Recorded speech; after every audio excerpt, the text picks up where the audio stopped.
A mother's love is supposed to be a guiding force, but what happens when that force becomes a crushing weight? For one family, a mother's last words to her son weren't an expression of love, but a fatal command. It was a command that ended her life and landed him in prison for the next 50 years. This is a story of how years of pressure, a complex diagnosis, and one final explosive argument led to a moment of irreversible tragedy. Nathaniel Schimmel was 22 years old, living with his mother, Michelle, in a quiet house on Wood Hollow Lane in Palm Coast, Florida. To say their relationship was strained would be an understatement. After his parents divorced, it was just Nathaniel and his mom at home.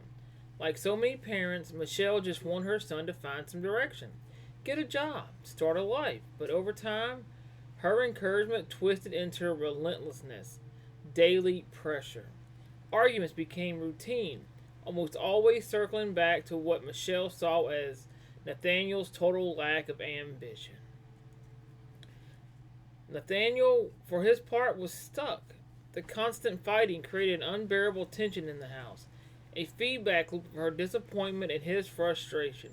He'd spend most of his days out on the back porch, just trying to avoid another confrontation, while his mother's anxiety about his future grew. Friends and family knew things were bad, but no one could have guessed how catastrophically it would all fall apart. The stage was being set for a disaster, but on a shaky foundation of unmet expectations in a home that was getting more volatile by the day. But there was something else going on here. Another layer to this already difficult relationship. Nathaniel has Asperger's syndrome, a condition on the autism spectrum that can make social interaction and communication extremely challenging. This can show up in different ways, but for many, it includes real difficult interpreting social cues or maintaining eye contact, especially during moments of high stress.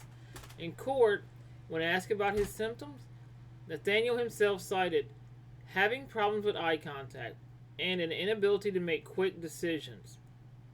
You can just imagine how that played out. A mother desperate for her son to connect with her, to show her respect, to just look at her, and a son for whom that very act could feel overwhelming, maybe even threatening. Particularly when being yelled at, this fundamental gap in how they communicated was a critical and perhaps poorly understood. The source of friction in their home. As the arguments got louder and more frequent, that gap would soon prove to be deadly. August 23rd, 2017, everything reached a breaking point. Michelle confronted Nathaniel again about his future, her frustration boiling over. The argument followed the same painful script, but this time, something was different. As she yelled, she reportedly grabbed him, demanding his full attention with a command that would echo through the case for years to come. Look at me when I'm talking to you. In that instant, Nathaniel would later tell investigators he just panicked. The combination of being yelled at, the physical grab, and the demand for eye contact sent him into what he described as a blind panic. He grabbed a kitchen knife. The argument had crossed a fatal line. He stabbed his mother in the throat, the chest, and finally in the back. In his confession, he admitted that he just watched her bleed out and die. The fighting was finally over, but the silence that followed was permanent. Nathaniel's first move wasn't to get help, but to create a lie. He called 911 and claimed a masked intruder had broken into the house and attacked his mother. But his actions gave him away almost immediately. Before police even got there, he tried to wash his mother's blood off his shoes. When investigators arrived at the horrific scene, they were instantly suspicious. There was no robber, but there was plenty of evidence pointing right at the son. Blood spatter was on Nathaniel's clothes, and a forensic exam later found Michelle's DNA under his fingernails from the struggle. Once in custody, detectives with the Flagler County Sheriff's Office interrogated him for about an hour. Nathaniel clung to his story about the mysterious attacker, but it was full of holes. He couldn't explain why he waited to call 911 or why he'd left the scene, only to come back. The detectives kept up the pressure, telling him, "It's going to eat you alive. You should be ashamed. Your mother's up there and you can't even admit to what you did." His story finally crumbled. He broke down, crying as he confessed to everything, describing the stabbing and his mother's final terrifying moments in chilling detail. The interrogation footage is haunting. It shows a young man trapped between a desperate lie and even more horrifying truth. Watching these moments unfold is often key to understanding the complex psychology at play in cases like this. If you're interested in what really happens inside an interrogation room, and consider subscribing for more stories that explore the complexities of criminal psychology. Flagler County 911, what's the location of your emergency? 47 Wood Hollow Lane. Wood Hollow? Okay, what's going on there? I think he hurt my mom. Who's he? I don't know. He was wearing one of those robber masks. Okay, and this happened at 47 Wood Hollow? That's where your mom is? Yes.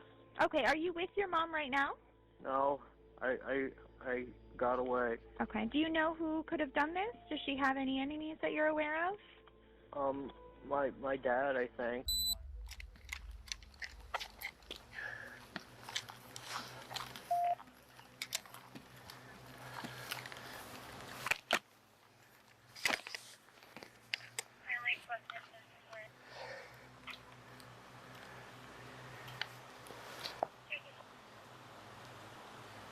They say it's clear? Yeah, 4, is it secure for med units to come in? Yeah, 4. Yeah, 4. Where are the kids? Kids. Weren't there kids here? What do you think about kids? 210 Flagler. Bravo 210. Did you say something about kids? Who called this in? I believe it's going to be the victim's son. We still have him landline. He's at the house down the street. Alright, 10-4. Tell them to stay there. Get a house number and we'll make contact with them as soon as we can. Go ahead and notify ISD Supervisor Patrick Group. How you guys doing? What's your name? Nathan? My name's Jay. Okay. I see you've got some blood on you. Is that from you? From her. I From think her. she stepped in it. Who did this? I don't know. He was tall and he had one of those robber masks. He had a ski mask. You've ever seen him before? I don't know. Was he wearing gloves? I don't know. You know if he was a white guy or a black guy? I wasn't. I tried to get out of there since Okay. So how tall was he? You know how tall he was? He was really tall. I'm right about 6 foot. Was he taller than me? About the same? Maybe a little bit taller. 6'1", 6'2", maybe? Yes. About how much do you think he weighed about? I don't know. Just Okay. What was he wearing? I wasn't really paying attention. Okay. All right. Was it a black ski mask? Was he wearing gloves? I don't know. Okay. So all you can really remember is he's about maybe 6'1", 6'2"-ish. Is he thin? I don't know. Okay. He was tall and strong looking. Okay. What was he driving? I don't know. Okay. Did he say anything? Were you and your mom both inside the house? This one here. So you were outside and just heard the screaming? I was out in the back porch and I heard screaming and I came out. Okay. And then when you came out to the front, you just saw this person running away He was, yeah. and getting into a car? I don't know. Okay. Who does she live with? Me, my sister kicked my dad out. They're divorced. When did she do that? They've been divorced for a while, but she recently kicked him out like a couple of weeks ago. A couple of weeks ago? Okay. And this is your dad or your stepdad? My dad. Is your dad? Okay. He's an alcoholic. Where does he live at? I don't know. Okay. Have you ever been there before? It was like gone past that on the side. Okay. What's his name? Martin. His real name's Gilbert. Gilbert. What's his last name? Schimmel. Same as ours. Okay. All right. So let's take a look at you real quick, just because you got some blood on your shirt. Okay. We'll make sure that you're not hurt or anything like that. Okay. Are you injured anywhere? Lift your shirt. Also make sure. Okay. Oh, you got some right here under your shirt. What? Yeah. Go and put your sprite. Did you go like this? Yeah. Yeah. Let me see your hands real quick. I got some of it off in the sink. Okay, you washed some of it off already? Okay. When you came outside, You said you saw this person he was running and getting went into... back to me and he went that way. How far in front of you was he? Kind of a little ways past her. Okay. And then how far was he from you? To that truck, I think. Okay. Did you get in a vehicle or did you leave on foot? I don't know.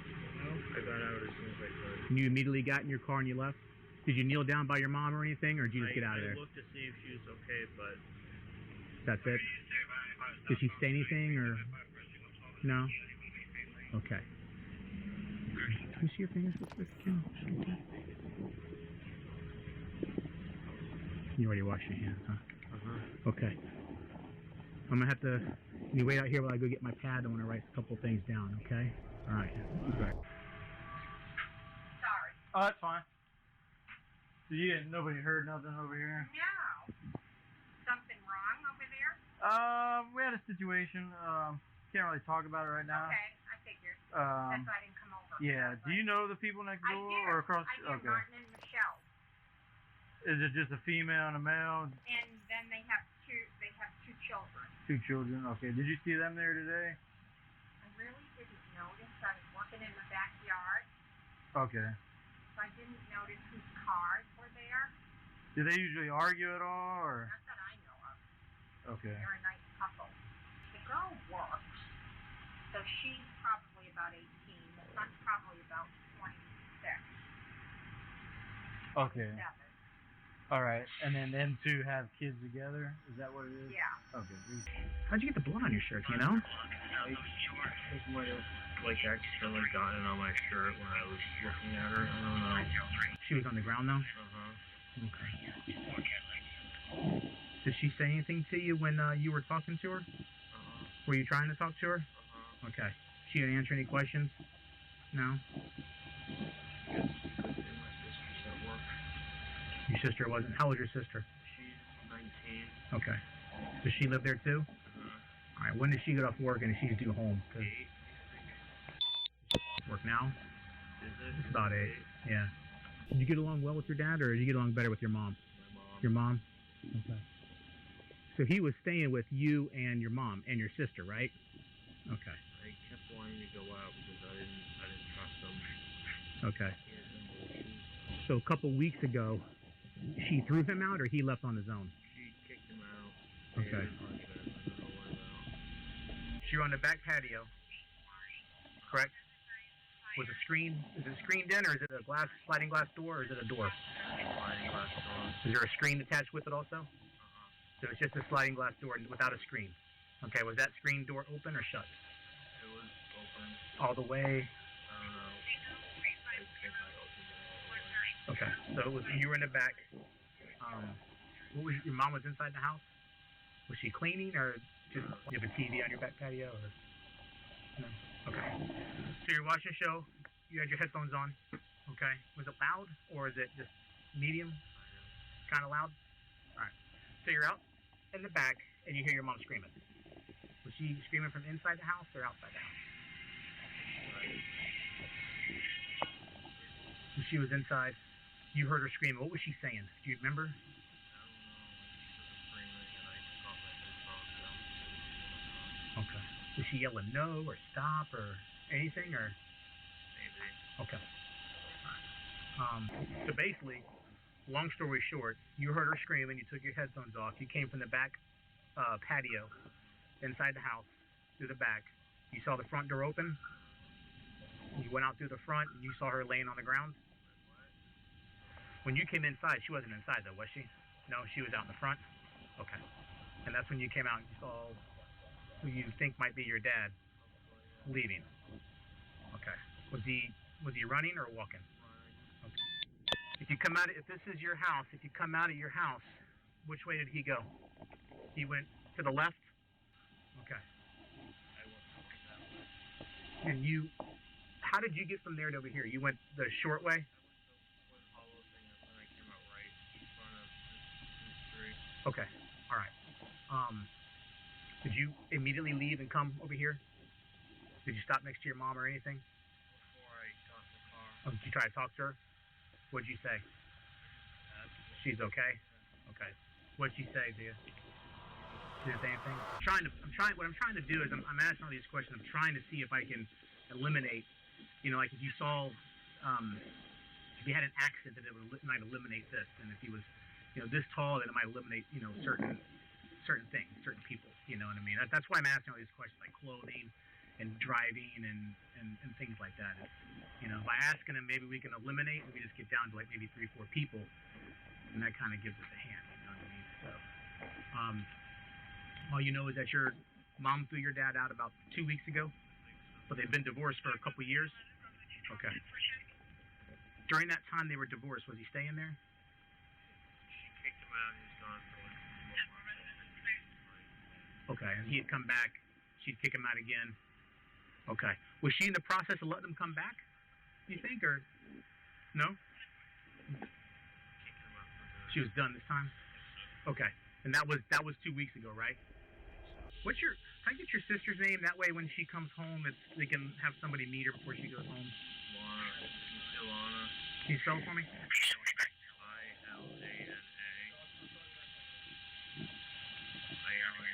I-L-A-N-A. Same last name? Yeah. Schimmel? I'm like her brother, Bob. Okay, I'm Detective Amy Conrad, okay? I'm gonna be sticking by you kind of probably tonight quite a bit. Do you know what's going on? No idea. I'm so sad. I was told that she was stabbed. That's all I know. Who does she live with? Myself and my brother. Not my brother. He's 22. He can't keep a job. He's basically mildly autistic, which would Asperger's, ADD, lots of things. It's very difficult to live with. I woke up this morning. I usually work to noon at the age of noon. I was getting ready. My brother left with his friend Christian for the day. My uncle Greg came over. He was bumping us about some of the floor. And he was still there when I left for work. And that's all. I've been gone since then. Okay, what time did you leave? 11:15. All right, and can you tell me what you believe you're here for? Well, you're investigating the murder of my sister. Okay. What was your what's your relationship with Nathan? And just for the record, we're talking about Nathaniel Schimmel. Yes. Okay. What was your relationship with Nathaniel Schimmel? We were family, but I didn't really see them that often. Mm-hmm. We'd be together for the Thanksgiving and Christmas and holidays, and sometimes, occasionally, we'd have some kind of visits or something. Okay. Before you came in, you knew you were going to be interviewed today? Well, Alana had asked me if I would be available after a previous appointment. Okay. Has anybody talked to you about, what you're going to say when you come in here or anything like that? No. Okay. All right. So, when was the last time you had maybe a meaningful conversation with Nathan? A meaningful conversation? It was hard to have a meaningful conversation with him because he didn't want to talk. You would say something to him and he would just kind of go grunt because last time I saw him inside the house, he was sitting there on his phone looking at anime or some crap, wasting his time. And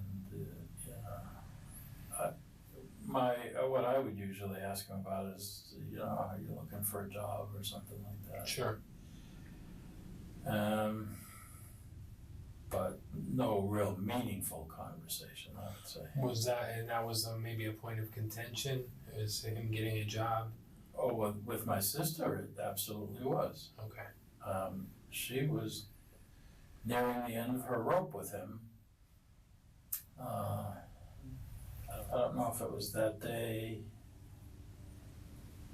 but at sometime in that time period, she went home and told Nathan, now she told me this later, she went home and said to Nathan, "Nathan, get ready. I'm taking you over to the employment place." And then she went into the bathroom to get herself cleaned up and get ready to go. And when she came out, he was gone. So that really upset the hell out of her, and I believe that's when she moved his bed out onto the patio. This is what she relayed to me.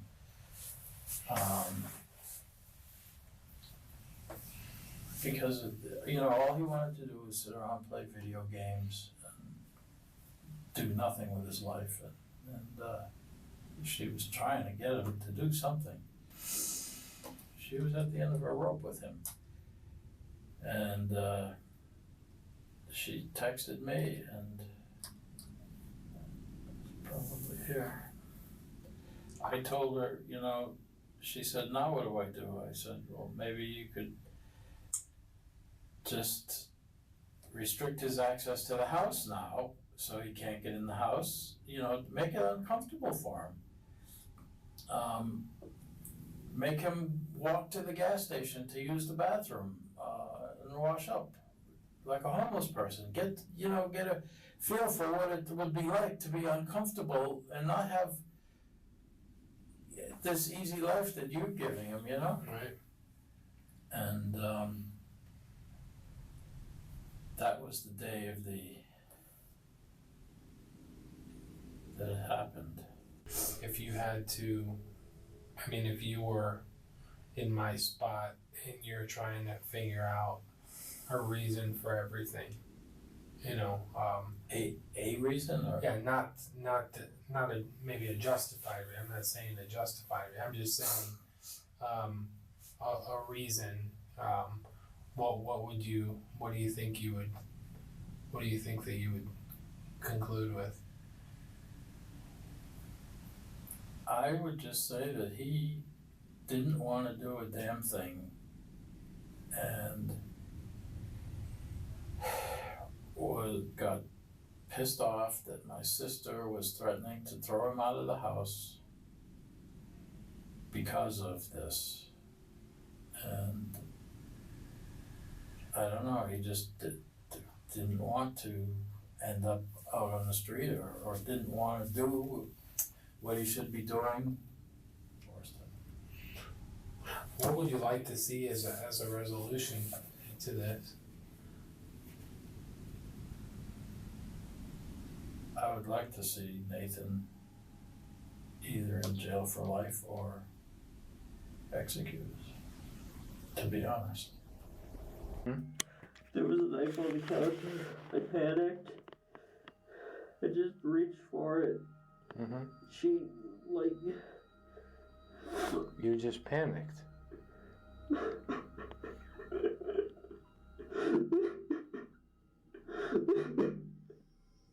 No.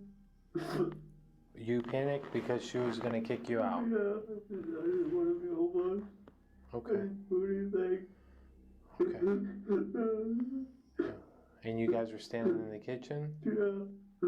And did she do something to make it worse? I mean, what happened? She was just yelling at me. She grabbed me, and I panicked. So she grabbed you? She just grabbed my arm, just trying to talk to me. I panicked. Okay. And then what? It just happened. Where did you cut her? The right thing. Okay. Oh. I didn't mean to.